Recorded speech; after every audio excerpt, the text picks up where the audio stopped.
Chicken খেতে পছন্দ করেন তাদের জন্য আজকের রেসিপি ভাবলাম নতুন কিছু একটা করা যাক, তাও আবার চিকেন বল। এই চিকেন বলটা খেতে কিন্তু ওপর থেকে ক্রিস্পি এবং ভিতর থেকে খুবই সফটলি। তো চলুন কথা না বাড়িয়ে ঝটপট দেখে নিই চিকেন বলে ইনগ্রিডিয়েন্টসে কী কী লাগছে।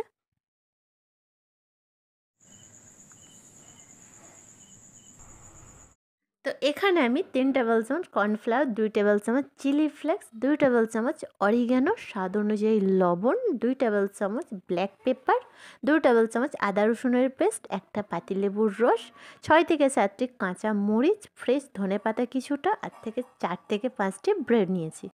এখানে আমি 1 কিলো চিকেন নিয়েছি, বনলেস চিকেন, হাড়বিহীন। আপনারা যথেষ্ট চেষ্টা করবেন হাড়বিহীন নেহারি।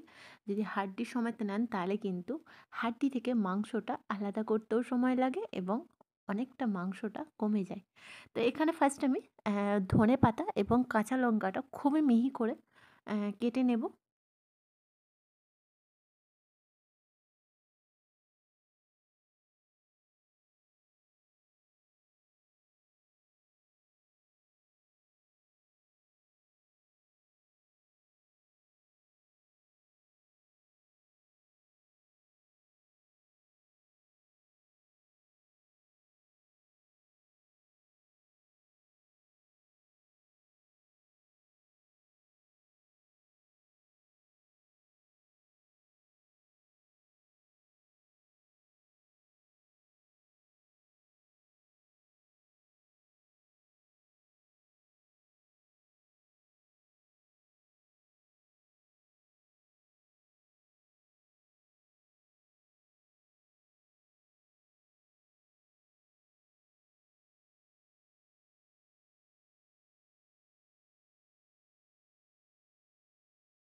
ধনে পাতা এবং কাঁচা মরিচটাও কাটা হয়ে গেছে। এইবার চিকেনটাও কাটিং করে নিতে হবে। আমি এখানে একটা ছুরি ইউজ করছি, আপনারা চাইলে বটির মাধ্যমেও করে নিতে পারেন।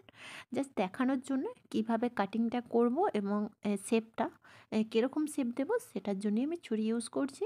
তা আমি আগে ফার্স্ট দেখুন সরু সরু ফালি করে নেবো চিকেনের, মানে লম্বা শেপে, দেখতেই পাচ্ছেন। এইভাবে করে কি ছোটো ছোটো ছোটো ছোটো করে একদম কুচি কুচি করে কেটে নেব।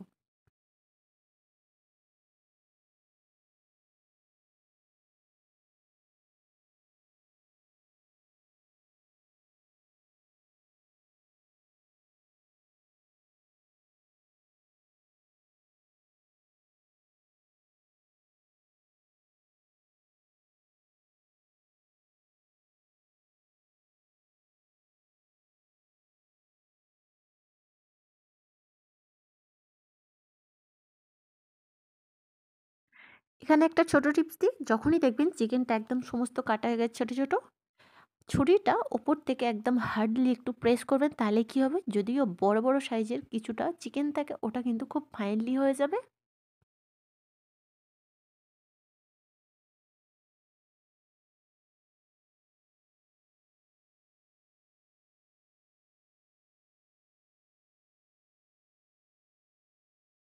এরপর হচ্ছে একটা বড় সাইজের বলের মধ্যে আমি ট্রান্সফার করে নিচ্ছি। ট্রান্সফার করে কি করতে হবে, একে একে ইনগ্রিডিয়েন্টসগুলো আমি অ্যাড করব।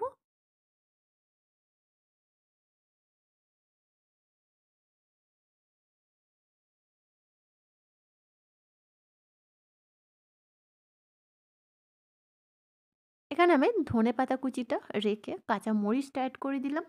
বাকি ইনগ্রিডিয়েন্টসগুলো আমি অ্যাড করব, আদা রসুনের পেস্ট, লেবুর রস, অরিগানোটাও অ্যাড করব। অরিগানো অ্যাড করলে কিন্তু এর ফ্লেভারটা মারাত্মক আসে। হ্যাঁ, এখানে চিলি ফ্লেক্সটা অবশ্যই অ্যাড করবেন, স্বাদ অনুযায়ী লবণ, এবং লাস্ট হচ্ছে ব্ল্যাক পেপার। ব্ল্যাক পেপারটা অ্যাড করার পর ভালো করে একটু মলচে মলচে মেখে নেবেন। তবে হ্যাঁ, এখানে একটা ছোটো টিপস দিই, আমি যে ব্রেড রেখেছিলাম ব্রেডটা অল্প পানি দিয়ে একটু ভিজিয়ে নেব, যাতে চিকেনের সাথে মাখার সময়তে খুব ইজিলি একদম মানে মেখে যায়, নরম হয়ে যায়। তার জন্য দেখুন আমি পানি দিয়ে রেখেছি। পানিটা খুব ভালো করে নিচড়ে নিয়ে একদম শুকনো করে রাখবেন, ঠিক আছে?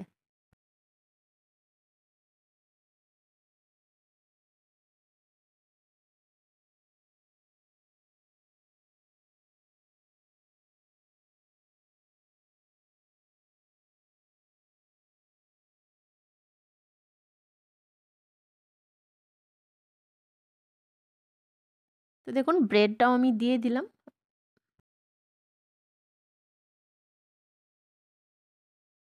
আশা করছি এতক্ষণে বুঝতে কোনো রকম অসুবিধা হয়নি। আমার চ্যানেলটি অবশ্যই ফলো করবেন। তাহলে কি নতুন, নতুন রেসিপি আমি আপলোড করতে পারবো আর আপনাদেরকে শেখাতেও পারবো।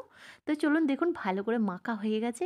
এই স্টেজে আমাদের কি করতে হবে, যে কর্নফ্লাওয়ার নিয়েছিলাম ওটা আমরা অ্যাড করে দেবো। আবারও একবার ভালো করে মেখে নিয়ে এটা কি করতে হবে, মিক্সার গ্রাইন্ডারে এটা পেস্ট করে নিতে হবে।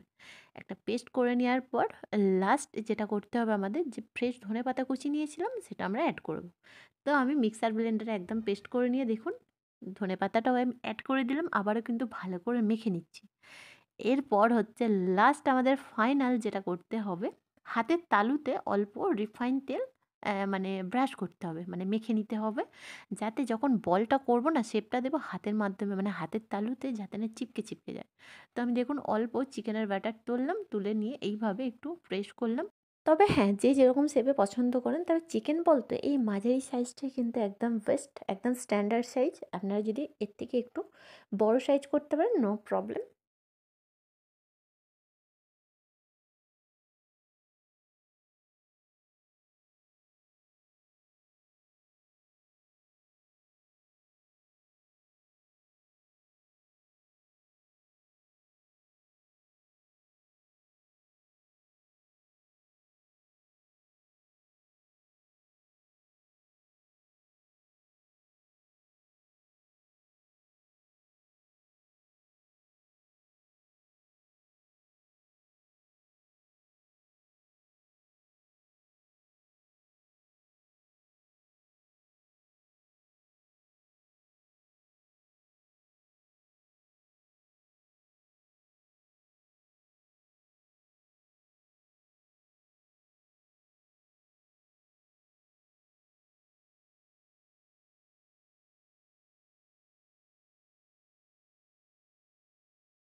এক কিলো চিকেনে কিন্তু 25 থেকে 30 পিস বল হয়েছে। এইবার যেটা করতে হবে, চিকেনের বলগুলো হালকা একটু জাল করে নিতে হবে, মানে 20% কুক করে নিতে হবে। তার জন্য একটি ননস্টিকের কড়াই নিয়েছি, কড়াইয়ের মধ্যে 1 বাটি পানি দিলাম। পানিটা বেশ ভালো করে একটু দেখবেন যখনই ওপর থেকে ঝাঁঝলি ঝাঁঝলি এসছে, মানে বলও এসেছে, তখন কি করতে হবে, পানির মধ্যে চিকেনের বলগুলো একে একে, একেবারেই দেবো না আমি, 8 থেকে 10 পিস করে আমি বল দেবো এবং 20% কুক করে নেবো। গ্যাসের ফ্লেম অবশ্যই হাই ফ্লেমে রাখবেন। এবং হ্যাঁ, এখানে একটা ছোট্ট টিপস দিই, কখন বুঝতে পারবেন যে 20% কুক হয়ে গেছে, যখন দেখবেন চিকেন দেওয়ার পর পানিটা একদম হোয়াইট হোয়াইট হয়ে এসছে আর ওপরে জাস্ট একটু হালকা ফেনা ফেনা এসেছে, ঠিক আছে? তখনই বুঝবেন যে আমাদের 20% কুক হয়ে গেছে। এবং একটা ছাঁকুনির মাধ্যমে পানি থেকে ছেঁকে ছেঁকে বলগুলো একটা প্লেটে ট্রান্সফার করে নেবেন। এখানে আরও একটা ছোটো টিপস দিই, কখনো কিন্তু চিকেন বল বানিয়ে নেওয়ার পর তেলের মধ্যে ফ্রাই করবেন না, তাহলে কী হয়, একে অপরের সঙ্গে চিপকে যায় এবং কিন্তু ভেঙে যায়। অবশ্যই জাল করে নেবেন, তাহলে কী হবে, একদম এক একটা বল একদম দেখুন যে যার শেপ নিয়েছে, আর কি বড় বড় সাইজের ফোলা ফোলা হয়েছে দেখতে পাচ্ছেন। গ্যারান্টি দিচ্ছি এক একটা বল কিন্তু একটাও কিন্তু ভাঙবে না। তো চলুন আমি একটা প্লেটের মধ্যে ট্রান্সফারও করে নিলাম। এইবার যেটা করতে হবে, গ্যাসের মধ্যে আবারও একটি ননস্টিকের কড়াই নিয়েছি। কড়াইয়ের মধ্যে সমপরিমাণ আমি রিফাইন তেল দিলাম। তেলটা বেশ ভালোভাবে গরম হলে গ্যাসের ফ্লেম মিডিয়াম করে একটা একটা করে বল ছেড়ে নিতে হবে। তবে হ্যাঁ, সমস্ত বল একেবারে ফ্রাই করব না। আমিও কিন্তু এবারে 8 থেকে 10টা করে বলই ফ্রাই করব। এক ধারটা লাল হতে প্রায় 7 থেকে 8 মিনিট সময় লাগবে। যখন দেখবেন 7 থেকে 8 মিনিট সময় হয়ে গেছে তখন উল্টে পাল্টে দেবেন। আবারও ওপরটা নিচের দিকটায় গেলে আবারও লাল হয়ে যাবে। তো সমস্ত চিকেন বল মানে ফ্রাই হতে আমার 10 থেকে 15 মিনিট সময় লেগেছে।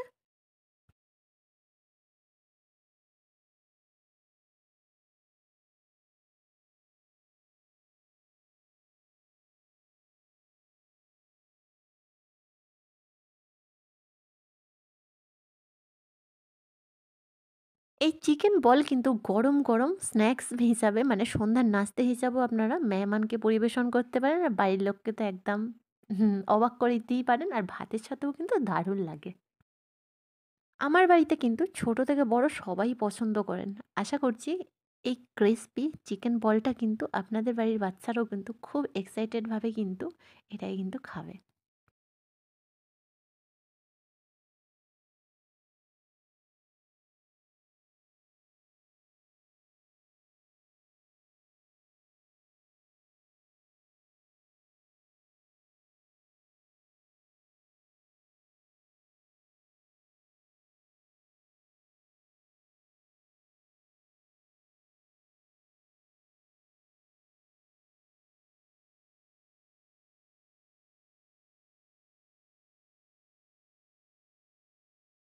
একদম ফাইনালি 10 থেকে 15 মিনিটের সময় লেগেছে। দেখতে পাচ্ছেন বলগুলো একদম লাল, লাল একদম ক্রিসপি বল একদম ফ্রাই হয়ে গেছে। তো আমি একটা প্লেটের মধ্যে ট্রান্সফার করে নিলাম।